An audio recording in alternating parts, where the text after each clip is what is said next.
All India মজলিসে Ittehadul মুসলিমিনের state president Imran Solanki সাহেব, মঞ্চে উপবিষ্ট জেলা প্রতিনিধি রেজাউল করিম সাহেব, জুয়েল ভাই, মুফতি আজিজ সাহেব, নফিস আনসারি হাওড়া জেলা প্রতিনিধিত্ব সহ আরও আমাদের যোদ্ধা আসাদুদ্দিন ওবেসি সাহেবের সৈনিক এবং আমার সামনে বসে থাকা কর্মী সমর্থক দর্শক বাবাজি ভাইরা, সকলকেই আমার মন ভরা শুভেচ্ছা ও সালাম জানিয়ে দুই একটি কথা আপনাদের সামনে তুলে ধরব। রাজনীতি বহুদিন থেকে হয়ে আসছে আপনাদের সাথে। রাজনীতি বহু রকমভাবে এরা করার চেষ্টা করেছে, এখনো পর্যন্ত করে যাচ্ছে। আপনাদের ব্যবসা বাণিজ্যকে লাটে উঠিয়েছে, স্বাস্থ্য ব্যবস্থা শিক্ষা ব্যবস্থাকে তলানিতে ঠেকিয়েছে, বাচ্চাদের ভবিষ্যৎ নষ্ট করেছে, শিক্ষিতদেরকে পরিযায়ী বানিয়েছে, আবার সেই পরিযায়ীদেরকে নিয়ে কটাক্ষ করেছে বর্ষার ব্যাঙ বলে। বন্ধুগণ, সময় সংকীর্ণ, যদিও আমার এক্সপেকটেশন ছিল আমি ননস্টপ 15 মিনিট বলবো, কিন্তু আমাকে আমার হাতে কাগজ ধরিয়ে দেওয়া হয়েছে সংক্ষিপ্ত করার জন্য, কারণ দিনের আবহাওয়া ভালো নেই। আপনারা যারা উপস্থিত আছেন একবার চোখ কান খুলে চারিদিক চোখ বোলান, দেখতে পাবেন দেশের এবং রাজ্যের কি অবস্থা করে রেখেছে। আজ যদি হসপিটালে, সে গ্রামীণ হসপিটাল হোক কিংবা মেডিকেল কলেজ, সেই হসপিটালে আপনি অসুস্থকে নিয়ে যান, সেখানে আপনি নিজে সুস্থ মানুষ অসুস্থ হয়ে বাড়ি ফিরতে হবে, এরকম অবস্থা। এদের কাছে পরিচ্ছন্নতার নামে যে টাকা আসে, ইকুইপমেন্টের নামে যে টাকা আসে, ওষুধপত্রের নামে যে টাকা আসে, এই সমস্ত কিছুকে এরা হজম করে ফেলেছে। পরিবর্তে খুলেছে কি, জাতীয় সড়কের দুই ধার ধরে অসংখ্য নার্সিংহোম, প্রাইভেট ইনস্টিটিউশন, যেখানে আপনার স্বাস্থ্য পরিষেবা আপনার মৌলিক অধিকারের মধ্যে পড়ে, সরকারি সেই পরিষেবা থেকে বঞ্চিত করে আপনাকে পাঠিয়ে দেওয়া হয়েছে নার্সিংহোমগুলোতে, যেখানে আপনার নামে লাখ লাখ টাকা বিল হয়, আর সেই বিলের একটা অংশ চাঁদা হিসাবে পার্টি ফান্ডে চলে যায়। এই রাজনীতি বন্ধুগণ আপনাদের বুঝতে হবে। আপনাদের বুঝতে হবে পশ্চিমবাংলা সরকার 8,000 স্কুলকে বন্ধ করে দিয়ে, মাদ্রাসা বন্ধ করে দিয়ে প্রায় 22,000 মদের দোকান খুলেছে। ছাত্রদের হাত থেকে স্লেট পেন্সিল সরিয়ে নিয়ে তাদের হাতে থালা বাটি ধরিয়ে দেওয়া হয়েছে, তাদেরকে 8 ক্লাস পর্যন্ত পাস ফেল তুলে দেওয়া হয়েছে। আজ কিঞ্চিৎ পার্সেন্ট যারা সক্ষম সচেতন গার্জেন, তারা তাদের ছেলে মেয়েদের ভবিষ্যৎ সুনিশ্চিতকরণের জন্য প্রাইভেট স্কুলগুলোতে পাঠায়, আর সরকারি স্কুলে যে সমস্ত শিক্ষক নিয়োগ করেছে সব চুরির মাল। ঠিক বলছি না বেটি? সব চুরির মাল, সবগুলো টাকা নিয়ে চাকরি দেওয়া। যে আগে বিড়ি বিক্রি করে বেড়াতো, স্টেশনে গুটকা বিক্রি করে বেড়াতো, কুল বিক্রি করে বেড়াতো, তার কাছ থেকে টাকা নিয়ে তাকে চাকরিতে ঢোকানো হয়েছে। সে আপনার বাচ্চার, আপনার ভবিষ্যৎ প্রজন্মের ভবিষ্যৎ গড়ে তুলবে, এই আশা করছেন আপনারা?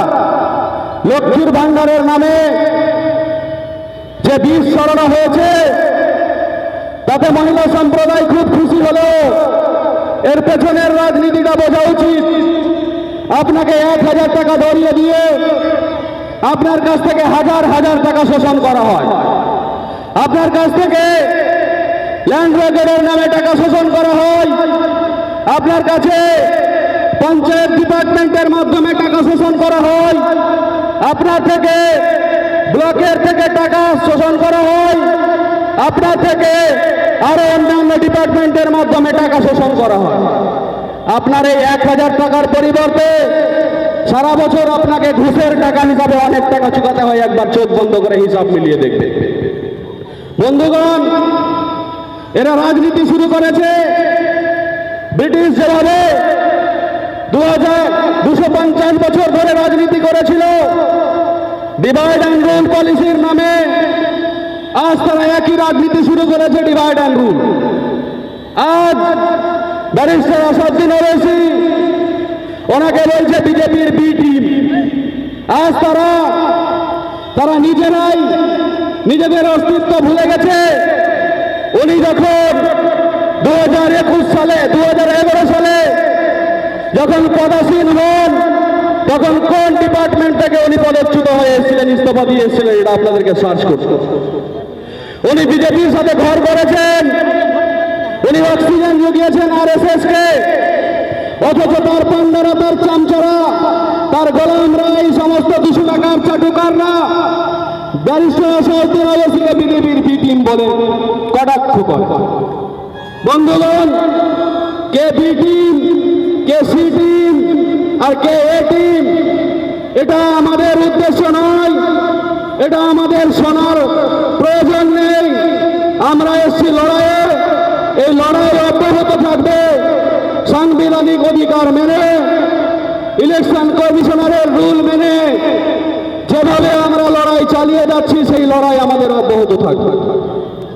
বন্ধুগণ, যখন পশ্চিম বাংলার রাজনীতি খানিকটা টলমল হয়, তখন ওই দিক থেকে তারা কোনো না কোনো একটা টপিক ছুড়ে দেয়। যেমন 2021 সালে রাজনীতি করার জন্য এনআরসি সিএ ছুড়ে দেওয়া হয়েছিল, ভয় দেখানো হয়েছিল মুসলমানকে, নাগরিকত্ব কেড়ে নেওয়ার ভয় দেখানো হয়েছিল, দেশ থেকে তাড়িয়ে দেওয়ার ভয়। আজ আবার নতুন করে এসআইআর নিয়ে এসছে। এরা এসআইআর এর মাধ্যমে বিহারে প্রায় 65 লক্ষ ভোটারকে ভোটার তালিকা থেকে বাদ দিয়েছে। যে সমস্ত ভোটাররা বিহারের ভোটার তালিকা থেকে বাদ পড়েছে, তারা ইনিশিয়াল স্টেজে প্রমাণ করতে ব্যর্থ যে তারা সেখানকার নাগরিক। এটা হচ্ছে ইনিশিয়াল স্টেজ। আজ কলকাতায় দাঁড়িয়ে এক গরুর বাচ্চা, গরু ঘরের বাচ্চা, চিনতে পারছেন কার কথা বলছি? এই গরু ঘরের বাচ্চা এতদিন ধরে যখন টিএমসির সাথে কাজ করত, শাহাবুদ্দিনের বাড়িতে গিয়ে গরুর মাংস খেত, তখন হিন্দু মুসলিম করেনি। আজ এরা বলছে বিহারে বাদ গেছে 65 লক্ষ, বাংলায় বাদ যাবে 1,25,00,000। এই যে ভীতি সৃষ্টির রাজনীতি।